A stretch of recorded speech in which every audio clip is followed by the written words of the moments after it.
সকালে ঘুম ভাঙতেই দেখলাম ইসরায়েল ইরানের উপর আবারও হামলা করেছে। তার প্রতিবাদে ইরানও ইসরায়েলের বিভিন্ন শহর হাইফা, তেল আবিব সহ কয়েকটি শহরে ব্যাপক হামলা চালিয়েছে। প্রশ্ন আসতে পারে যে ইসরায়েল কেনই বা হঠাৎ করে ইরানের উপর হামলা করলো? এর মেইন কারণটা হচ্ছে ইরান পারমাণবিক বোমা তৈরির খুব দ্বারপ্রান্তে চলে এসেছে। কিছুদিন গেলেই তারা পারমাণবিক বোমাটা তৈরি করে ফেলতে পারবে।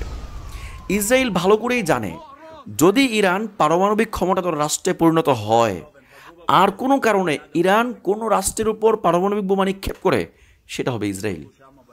ইরান চাইবে ইসরায়েলকে পৃথিবীর মানচিত্র থেকে সম্পূর্ণ মুছে ফেলতে। এজন্যে ইসরায়েল আগে থেকেই পারমাণবিক স্থাপনা ধ্বংস করার জন্য তারা প্রয়াস চালিয়েছে, চেষ্টা চালিয়েছে, এমনকি হামলা করেছে। আর এই আকস্মিক হামলাতে ইরানের কিছুটা ক্ষতি হয়েছে। ইরানের কয়েকজন জ্যেষ্ঠ কমান্ডার নিহত হয়েছে, বিশেষ করে বিমান বাহিনীর প্রধান, আইআরজিসির প্রধান সহ আরও কয়েকজন, এমনকি পারমাণবিক কয়েকজন বিজ্ঞানীও নিহত হয়েছেন। আমরা আসলে কার পক্ষে থাকব সেটা দেখার বিষয়। ইসরায়েল এর ইয়াহুদিরা মুসলমানদের চরম শত্রু, রক্তের শত্রু। কখনোই মুসলমানরা ইসরায়েলের সাপোর্ট করতে পারে না। আল্লাহ তারা নিজে বলেছে, লাতাজিদান্না আশাদ্দান্নাসি আদাওয়াতাল লিল্লাযিনা আমানুল ইয়াহুদা ওয়াল্লাযিনা আশরাকু। হে নবী, দুনিয়াতে যত মানুষ আছে তার মধ্যে সবচাইতে মুসলমানদের বড় শত্রু হচ্ছে ইয়াহুদিরা, তারপর হচ্ছে মুশরিক যারা মূর্তি পূজা করে, এরা হিন্দুরা।